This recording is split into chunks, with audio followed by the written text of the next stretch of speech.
Hello, I'm Jeff Dugopolsky, but you can call me Big G. I'm an ASE certified master technician. Today I'm going to show you the proper way to bleed brakes using the Mityvac vacuum brake bleeder. Remember, whenever servicing an automobile, to always wear the proper safety equipment. In this case, I'll be wearing safety glasses and rubber gloves due to the corrosive nature of brake fluid. First thing you need to remember whenever bleeding brakes, make sure that the bleeder screws are going to come loose. Sometimes they get rusted on there, they'll break off, they may require heating, drilling, or even a whole component replacement. I've checked them all on this car, these are all good. First thing we need to do now is take the master cylinder cap off and suck all the dirty fluid out using this wand attachment that comes with the Mityvac brake bleeder. Once I've got all the old fluid out, we can hook up the auto refill kit. First we need to wipe the lid off, make sure it's clean so we don't get any dirt down in there. Take the lid off and this little gasket that's underneath there. And we'll just set that aside for now. I've got the air already hooked up, the wand attached. We'll just turn it on and we'll suck all the fluid out there. I like to stir it up here, get all this dirt out of there. Okay, now that we've finished sucking all the old dirty brake fluid out of the master cylinder, it's time to hook up the auto refill kit, which is going to keep our master cylinder full of new fluid while we're bleeding our brakes. The next step's very important. We need to make sure we're using the right kind of brake fluid. It usually says on the cap of your master cylinder. This cap here says use .3 fluid only. If you're not sure, it doesn't say on the cap, check your repair manual. I've got a quart bottle of .3 fluid here.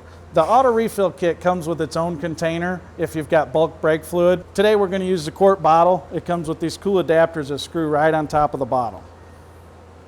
We'll screw that onto the brake fluid bottle and we'll put our valve right on top there. This clamp, universal clamp, will fit all master cylinders. And I'm going to screw this into the front here so my bottle doesn't hit the hood. There's a valve here, I got it shut off right now, and this is a height adjuster. I'm going to put this into the clamp and I'm going to set my height, and I'm going to set it kind of high because it has to fill both reservoirs. I'm going to open my valve and it's going to start filling my master cylinder. I'm going to make sure it fills both reservoirs, and now I'm ready to go to bleed the brakes.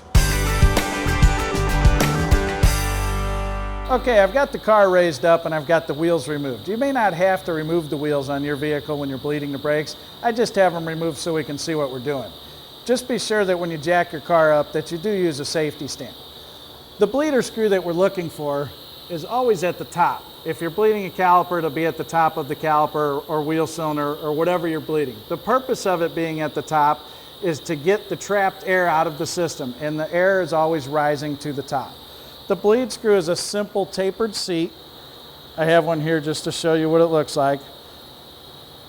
Once you unscrew the bleeder off the seat, there's an air hole or a hole drilled in it that you can get the fluid to flow through and get the air out of the system. Now all we have to do is hook up our vacuum brake bleeder. I'll put a wrench on the bleeder. We'll hook the bleed hose to the end of the bleeder, and then we'll just crack it open about 3/4 of a turn. Once we have it open, we'll turn our air on, and you can see the fluid flowing through the clear tube. You may get a lot of air bubbles like this, and that's normal. A lot of the air is coming from around the screw threads of the bleeder or even around the bleeder itself. To try to minimize the air, you can use a silicone grease to seal around the threads of the bleeder and try to keep the air down to a minimum. Make sure not to use the petroleum grease because it may damage your machine or even your brake system. Okay, we're done bleeding this brake. If we were to go on and bleed any of the other brakes on this car, it'd be pretty much the same process. This one was ideal because we were able to get the wrench on the bleeder at the same time as the bleed hose. Not always the case. If you have to use a socket, go ahead and disconnect the bleed hose and then wait to see a little bit of fluid come out. Once you see the fluid come out, it's okay to go ahead and close the bleeder. Some cars have a certain order they'd like to bleed in. If you are bleeding multiple brakes on the same vehicle, always check your service manual to make sure you're doing it in the correct order. So All we got to do now is let the car down. We'll dispose of our used fluid and we're ready to continue. Now we're done bleeding brakes, we need to dispose of our old fluid properly. So just unscrew the lid. We'll pour it into the drain. While I've got the lid off, it's a neat feature about this, it has an actual shut-off valve. In case the fluid level gets too high in our reservoir there, this float will come up, shut the flow of brake fluid off into the machine, and we won't be spraying brake fluid all over the place. So now we just need to check on our master cylinder and we'll finish up. All right, it looks like our autofill adapter did its job. Both reservoirs of the master cylinder are full, so all we have to do is turn this valve off,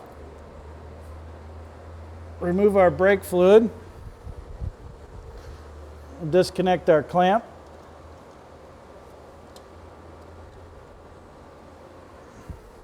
and then we'll take our lid, make sure it's good and clean, and put it back on.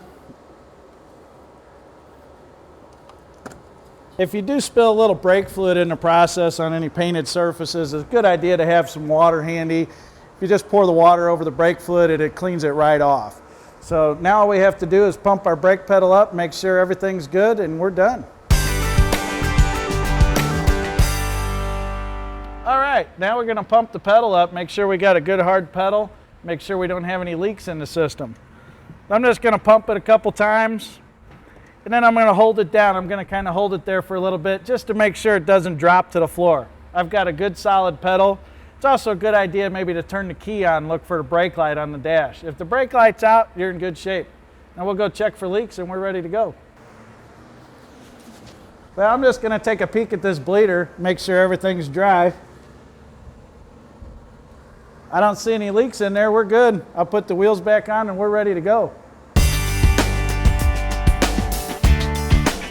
I just completed bleeding the brakes using the Mityvac brake bleeder today. What used to be a two-man job for me, today I was able to do by myself. It's a great piece of equipment. Check it out. Till next time, I'm Big G.